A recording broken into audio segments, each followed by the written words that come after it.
Welcome to worship. Welcome to worship, where our theme today is Faith Under Fire. And Sandra will be sharing some words with us later.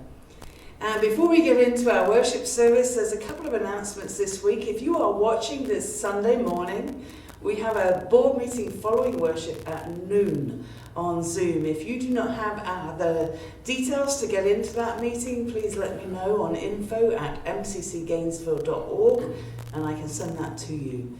So that's a board meeting at noon. Also, we've been having our pastor chats during the week, and this Wednesday is Juneteenth. And our church in Sarasota is linking up with the AME church there to present a service for Juneteenth. And so many of our churches across America are joining via Zoom or watching live, and we want to do that as part of our pastor chat this week. So if you want to join us on Wednesday night, if you go to our calendar and log into the Zoom meeting, if there are any technical difficulties, we'll guide you to watch it live straight through their Facebook site. But we hope that you will join us on Wednesday, as this is an important day and an important time, especially now, to join together and recognise Juneteenth and what we can do moving forward into the future. And I've already seen the order of worship, and there are some amazing people speaking.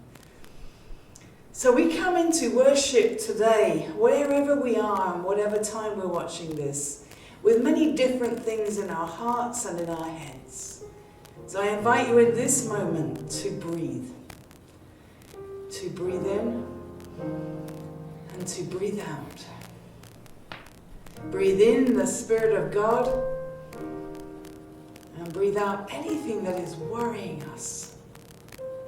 Breathe in the Spirit of God and breathe out that is cluttering our minds, so that we can listen to all that God has to say to us this day. God, we give you thanks and praise for this beautiful day that you have given us. This day that you have given us to live our lives to the full and to love to the full. God, bless our worship this day. May it touch and heal and inspire whoever it needs to. We thank you and we praise you. Amen. Our first reading today is Real Inspirational Stories of Faith and Hope That Will Encourage You by Kingsley Brown. A mother realizes this viral photo of a boy standing alone at a flagpole is of her son. When a friend urgently texted this Florida mum, her name's Stacy Philpott, about a Facebook post that she had decided that this mother needed to see. And the mother wasn't sure what to expect. And the post showed a teenage boy standing alone at the flagpole. And it seemed as if everyone else had something to say about him. And that's when it hit her. It was her son. As a blogger, Stacey spent a good amount of time online, so she decided to take a little break from Facebook. But then a friend sent her an urgent text about a post, saying that she wouldn't want to miss it. And this post showed a boy standing alone at the flagpole, praying as part of See You at the Pole Day. This yearly event encouraged students everywhere to gather at their school's flagpole to pray for their family, their school, their friends, churches, and communities. Usually the event draws a big crowd, but at Mineola High School, one young man turned up.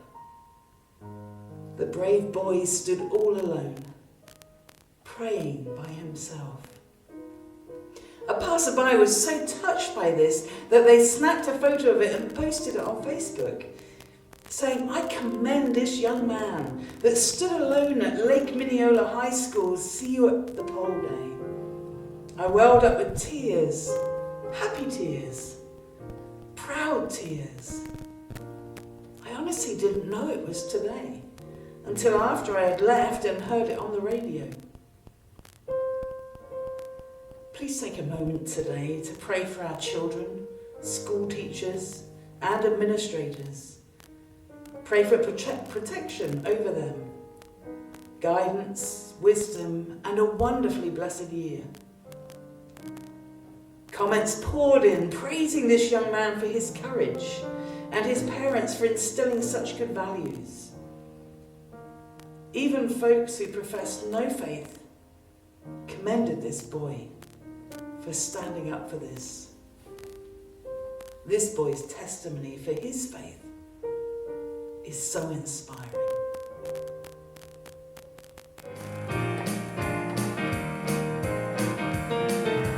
What a mighty God we serve. What a mighty God we serve.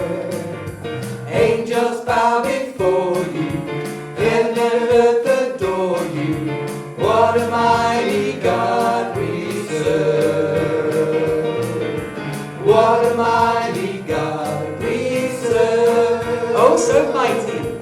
What a mighty God we serve. Angels bow before you, heaven and earth adore you. What a mighty God we serve. Come on, sing it again. Oh, now, what a mighty God we serve. What a mighty God we serve. Angels bow before you, heaven and earth adore you. What a mighty God we serve.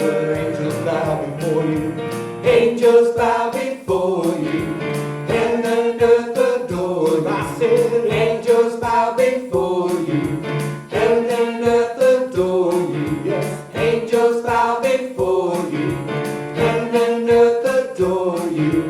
What a mighty God we serve.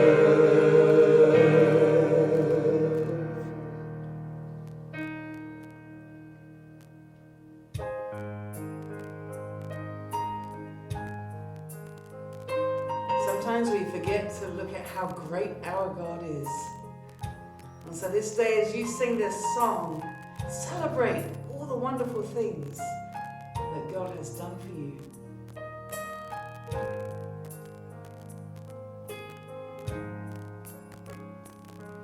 The splendor of a king, clothed in majesty, let all the earth rejoice, all the earth rejoice. You wrap yourself in light, and darkness tries to hide, and trembles at your voice, and trembles at your voice. How great is our God, sing with me, how great is our God, and all will see how great is our God.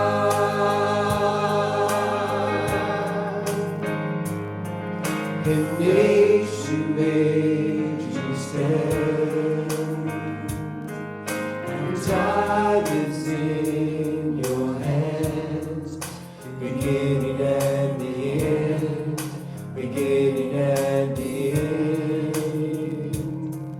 The Godhead three in one, Creator, Spirit, Son, the Lion and the Lamb, the Lion and the Lamb.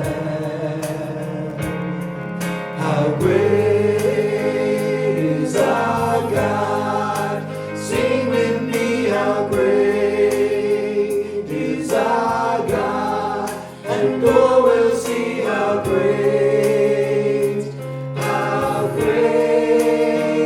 is our God.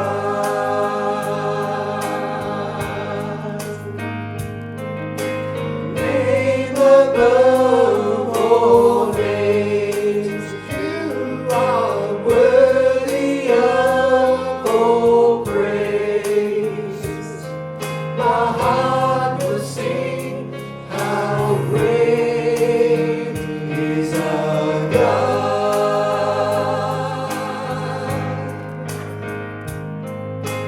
Name above all names, you're worthy of all praise, and my heart will sing how great is our God.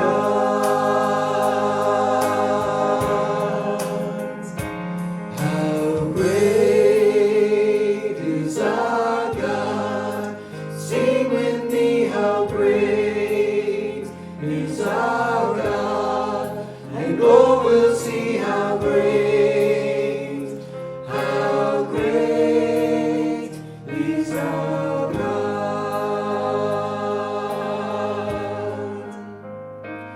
How great is our God. Sing with me, how great is our God. And all will see how great is our God. Yes. How great is our God. Sing with me, how great is our God. And all will see how great is our God.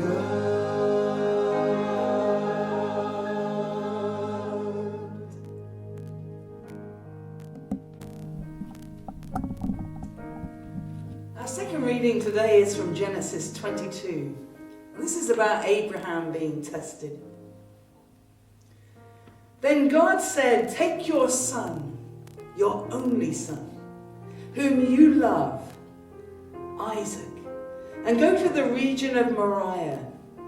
Sacrifice him there as a burnt offering on a mountain I will show you." Early the next morning, Abraham got up and loaded his donkey. He took with him 2 of his servants and his son Isaac. When he had cut enough wood for the burnt offering, he set out for the place that God had told him about. On the 3rd day, Abraham looked up and saw the place in the distance. He said to his servants, "Stay here with the donkey, while I and the boy go over there. We will worship and then we'll come back to you." Abraham took the wood for the burnt offering and placed it on his son Isaac, and he himself carried the fire and the knife. As the 2 of them went on together, Isaac spoke up and said to his father Abraham, "Father." "Yes, son," said Abraham. "The fire and the wood are here, but where is the lamb for the burnt offering?" Abraham answered, "God will provide the lamb for the burnt offering. Don't worry, my son." And the 2 of them went on together. When they reached the place that God had told them about, Abraham built an altar there and arranged the wood on it. He bound his son Isaac and laid him on the altar, on top of the wood. Then he reached out his hand and took the knife, ready to slay his son.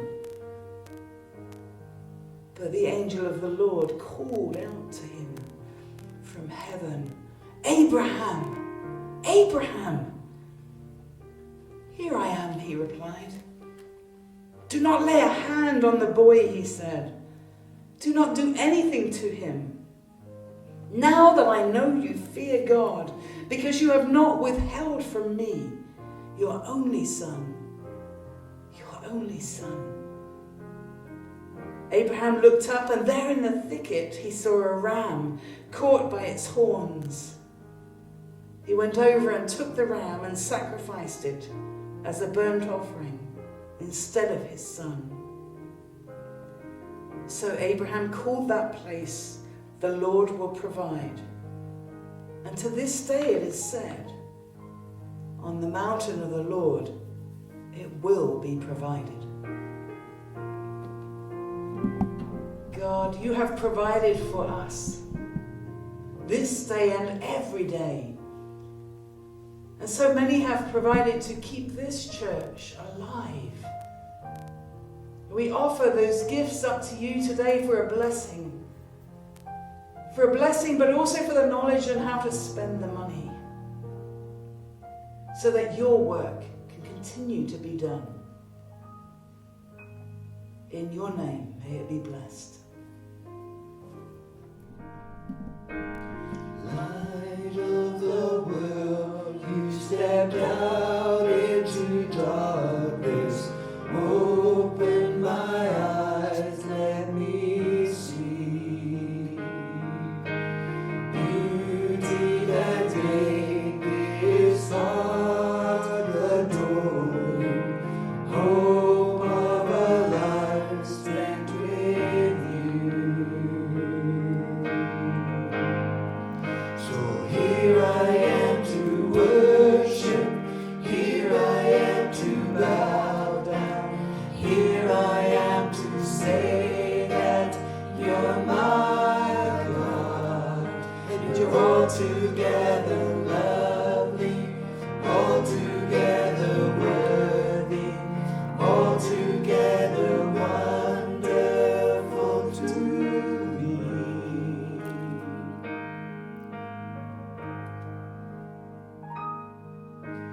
God of all days, oh so highly exalted, glorious in heaven above. Humbly you came to the earth you created, all for love's sake became poor. So here I am to worship, here I am to bow down, here I am to say that you're my God, and you're altogether lovely, altogether worthy, altogether wonderful to me. And I'll never know how much it cost to see my sins upon that cross. And I'll never know how much it cost to see my sins upon that cross.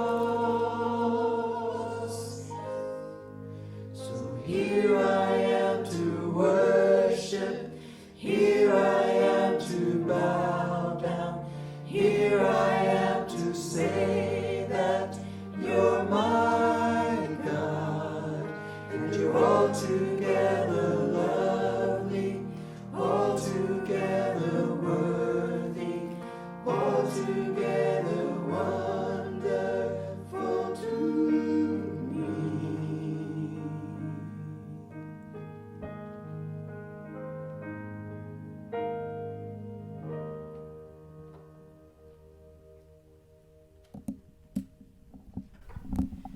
Good morning, and I want to thank you again for worshiping with us today. Our theme today is faith under fire. And heaven knows there's a lot of faith under fire out there today. Because we're at a time in our lives and in a time now where there's much going on. Our faith is being stretched. Our faith is being tested. And there's so much that we just don't know what to do with. And so our faith, in my mind and in my text and the way I see it, is our faith is under fire today. We have COVID-19 that is becoming the new norm. We have protesting and we have rioting that is getting the attention of people all around the world. In fact, Many of the countries have joined in and taken a position in the fight against racism and inequality. All the things that come together to attack our resolve and in this time of adversity, a time of fear, and a time when we just don't know what to do. Our faith is being tested, and our faith is under fire. You see, in this time and season that we're living in, we have to rely on God and our strength. And when, as believers, we have to come to realize that when we live our life as God has intended, there will be times when we will need to trust God even more and lean on God, no matter what we feel inside and what our circumstances are and what we're dealing with, and no matter what the enemy threatens us with. There are many instances in the Bible where they talk about prophets and disciples and ordinary people. And today we have to say we got to throw a few more pastors and preachers and bishops in there.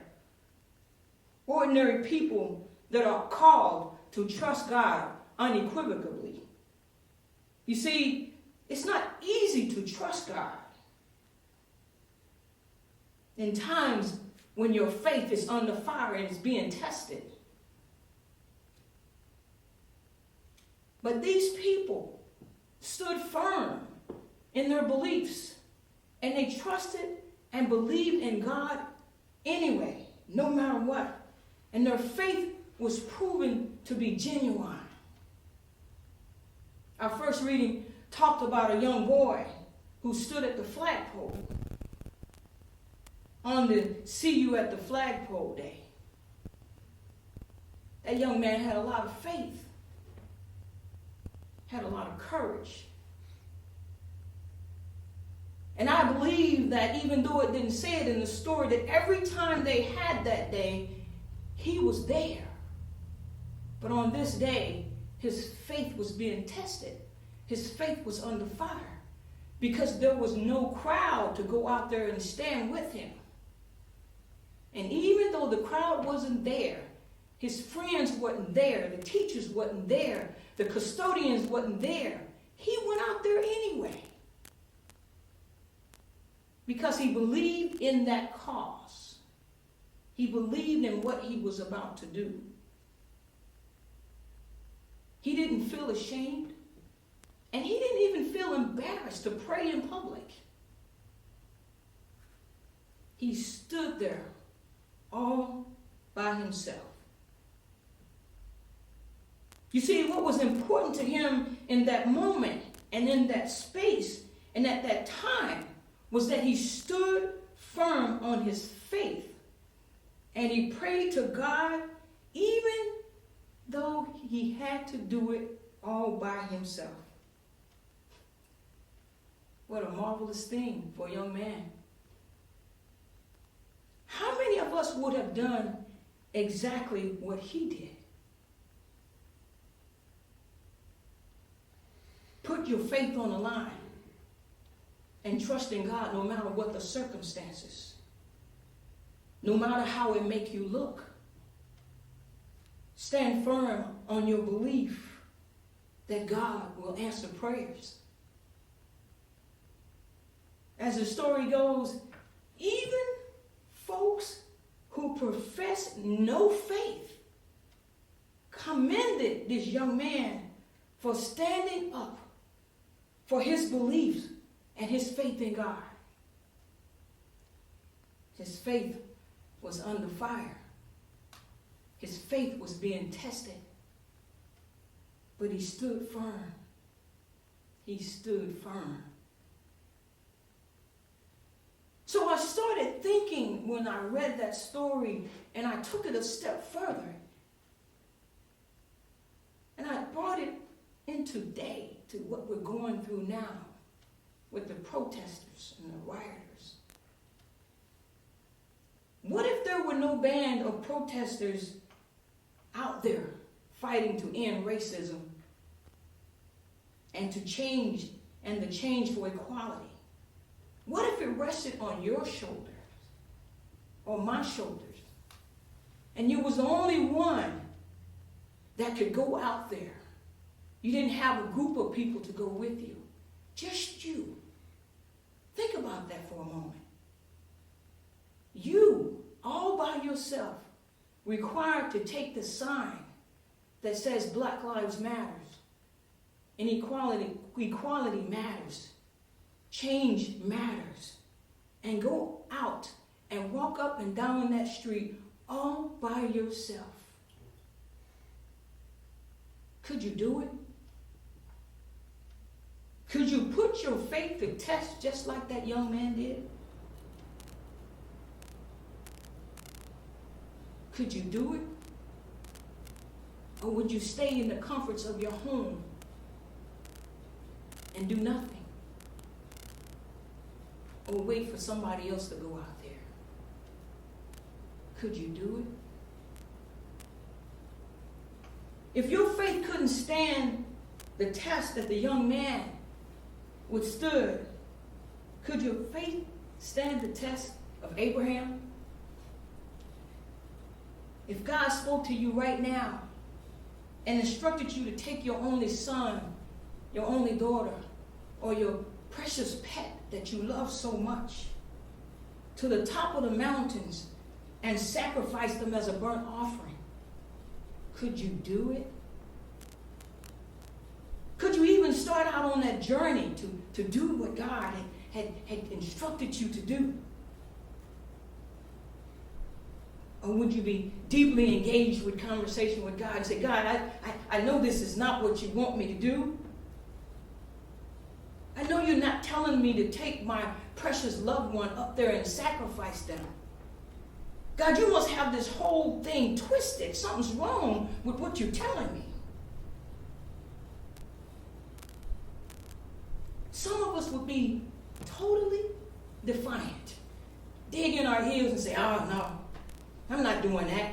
I don't care what God says. I'm not going to make that. I'm not going to do that. I'm not sacrificing my loved one. And some of us would even take the position and say, God, take me instead. And as the story goes, Abraham did not even question God once. He prepared for the trip, and on that designated day, he headed out to do just as God had instructed him to do. He didn't even shed a tear.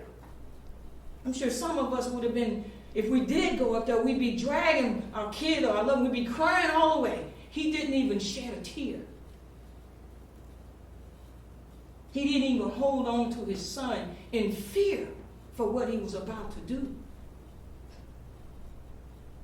Because he put all his faith in God. And just as he pulled out the knife, if you remember the reading, he told his son that God will provide something for the offering.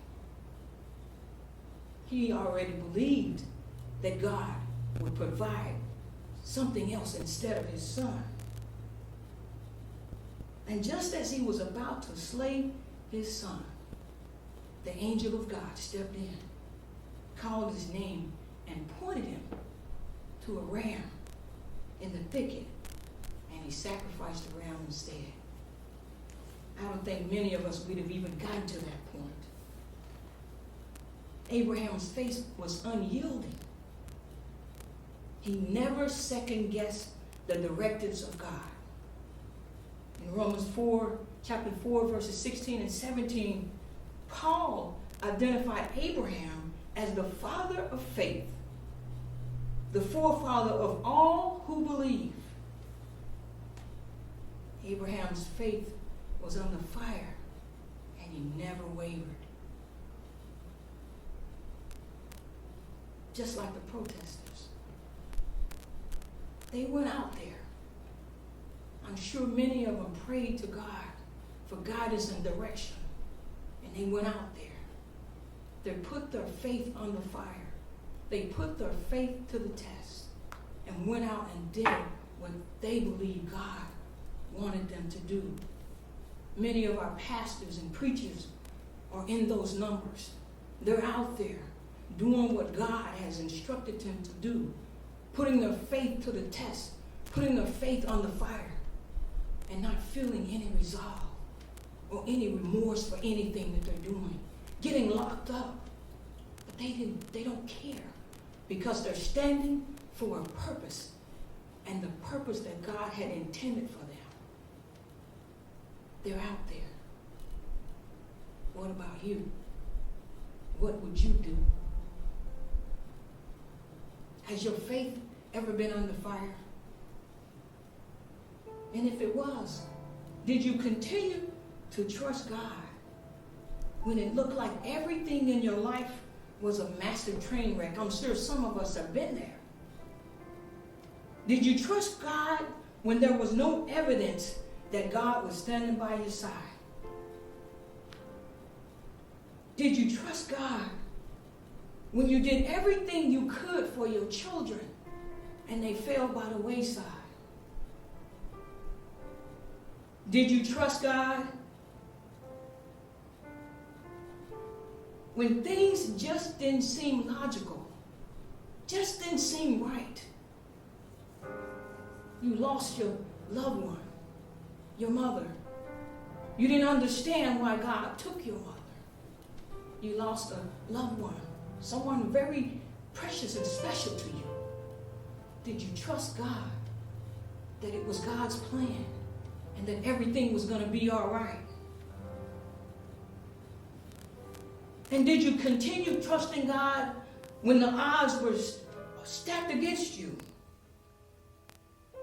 Did you continue trusting God when it seems that the suffering and the sickness was not going to be healed and everything seemed to overwhelm you? Do you continue to trust God? You see, we are in a time right now when our faith is truly under fire. Are you standing firm on your trust in God? As believers, we don't know what's going to happen next.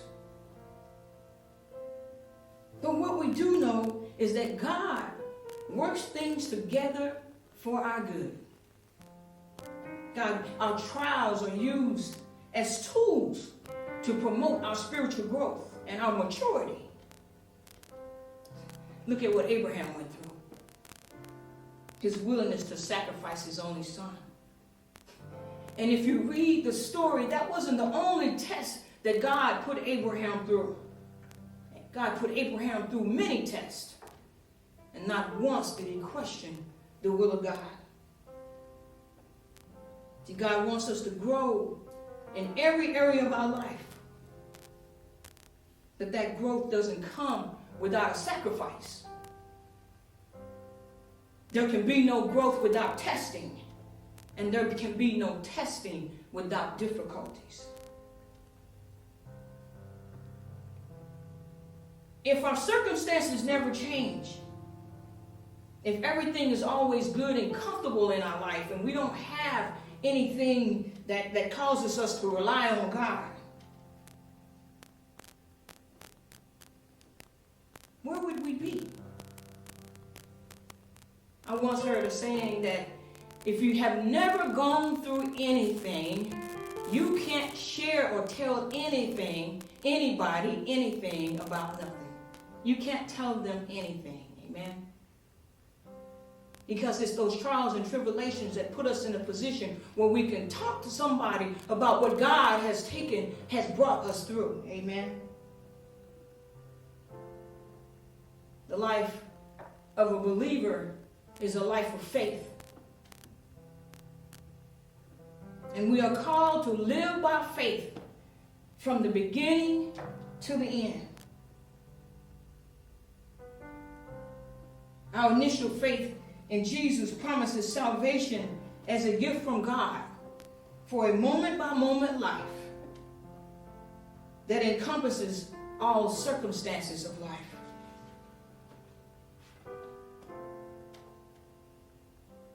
I remember the saying, I'm glad that I don't look like what I've been through. You see, our past, no matter horrifying it may be, it serves to shape who we have become. It made our faith stronger. It taught us how to treat others that we come in contact. It taught us the meaning of forgiveness. It taught us the importance of being a blessing to others. It taught us that just because we are down at a moment in our life, we don't have to stay down. We can get back up. It taught us that we are beautiful in the eyesight of God. And it teaches us humility. It teaches that even in our differences, we can stand together in the fight for what's right. It teaches that no one is perfect, and we don't have to be. All we have to do is trust in God, who is all-seeing and all-knowing. Trust in God who wakes us up every morning. Trust in God who made us all equal. No one is better than the other. Trust in God who is there in our darkest hour. All we have to do is walk in faith and trust in God. God will see us through our circumstances, no matter what they are. When your faith is under fire, all you have to do is go into your secret place. Talk to God, or just stop right there where you are and talk to God, who is there for you in all times and in all situations. In everything that has already occurred, I ask that you choose to have faith and know that God's presence and power is active right here and right now. And everything happening in this moment, have faith that God is present and God is in control of all the details. The Word of God for the people of God. Thanks be to God.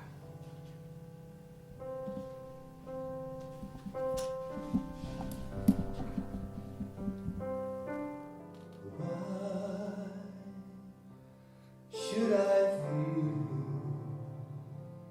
discouraged?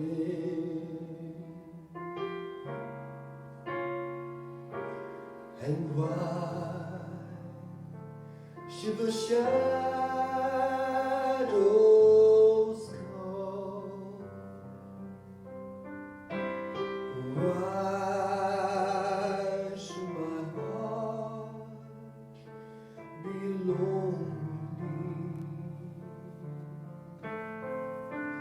and long for heaven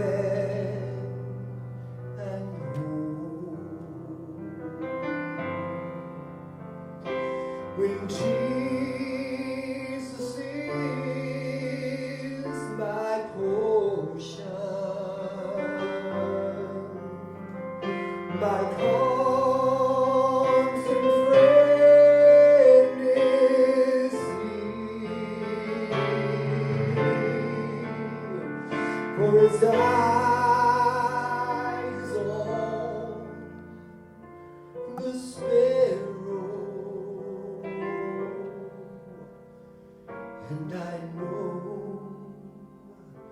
that Jesus watches over me.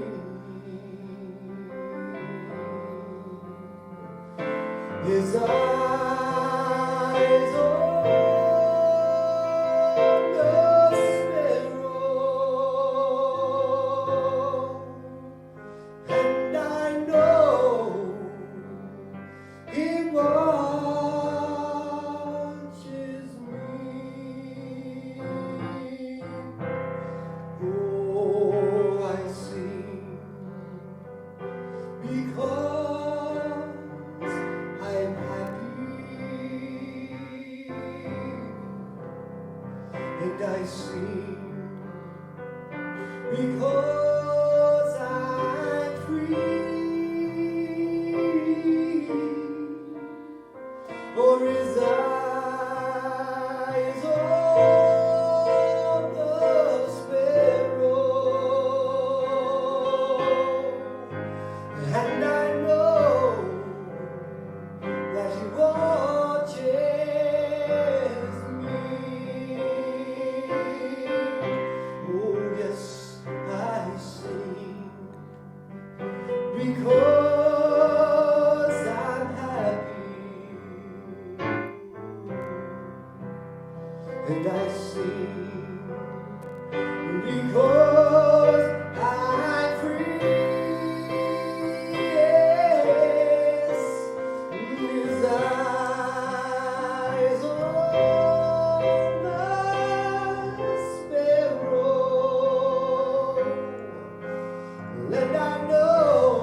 Trinity MCC, we are so blessed.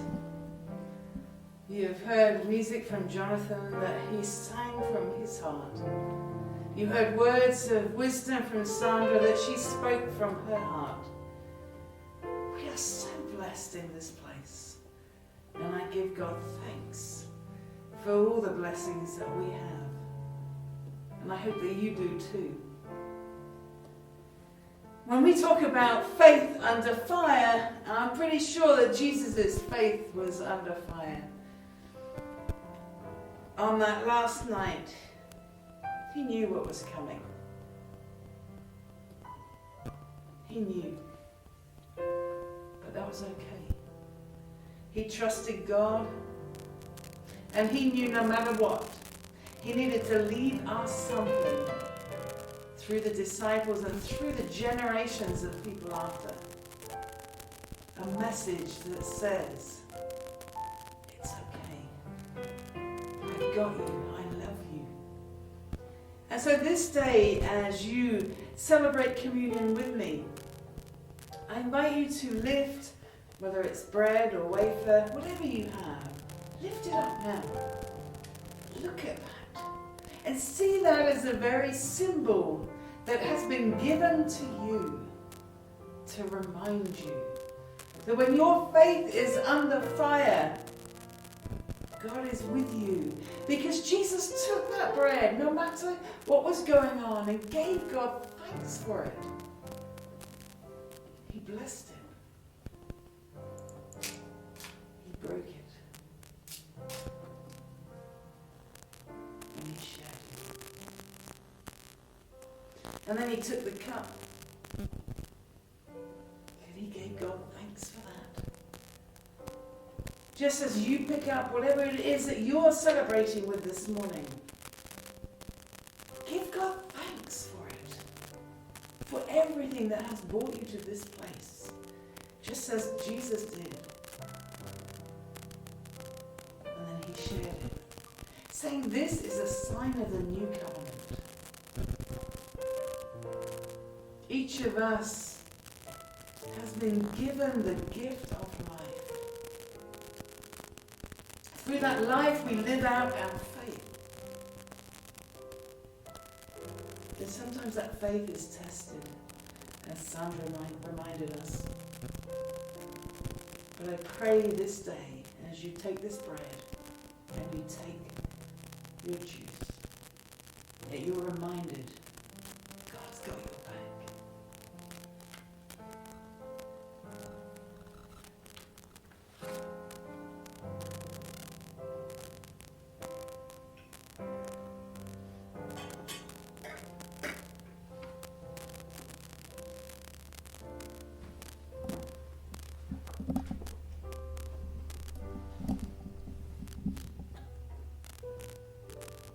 God,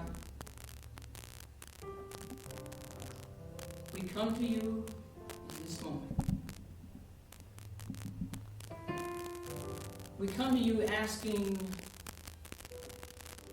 for understanding in times and strength, in times when our faith is being stretched and it's being tested. God, we ask that you would help us to get through these times. We're not asking that you take us away from these times, because these times are what makes us stronger and make us truly lean and depend on you. God, we ask that you watch over the protesters out there.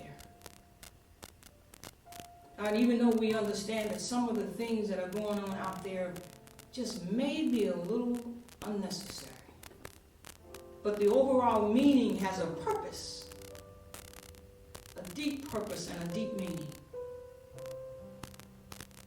And God, we continue to pray for our members, our church members, our family members, our friends, those who we miss seeing and spending time with, who we'll normally hear together, praising you and lifting up your name. God, we ask special blessings for them right now. Some of our church family, are not doing so well. God, we ask special prayers for them.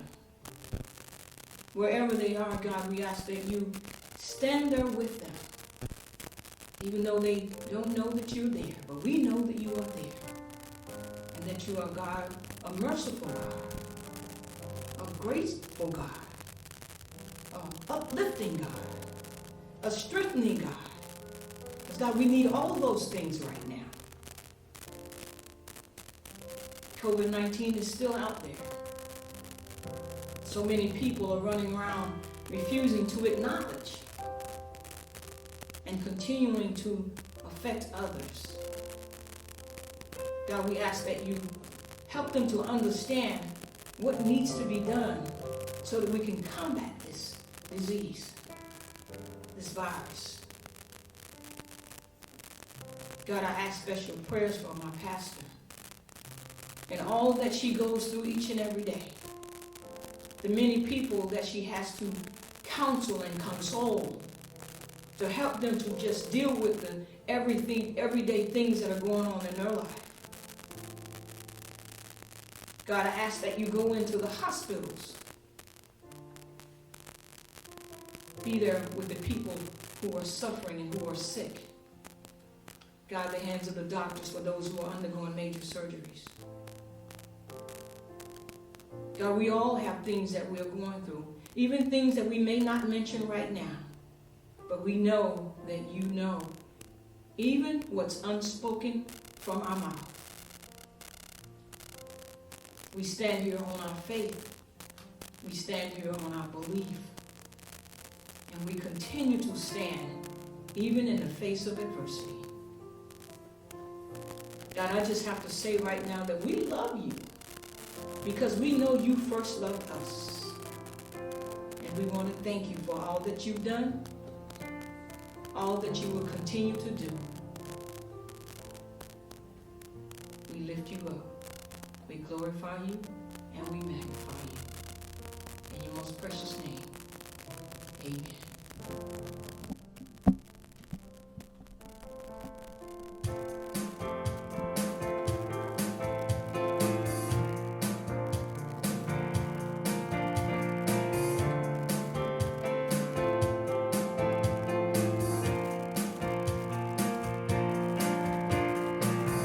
Great is your faithfulness, O God. You wrestle with the sinner's restless heart. You lead us by still waters into mercy, and nothing can keep us apart.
for worshiping with us today. We ask that you think about the times that we're in when your faith is under fire, when you think that you're standing by yourself, and know that God is standing with you always. May the grace of God be with you.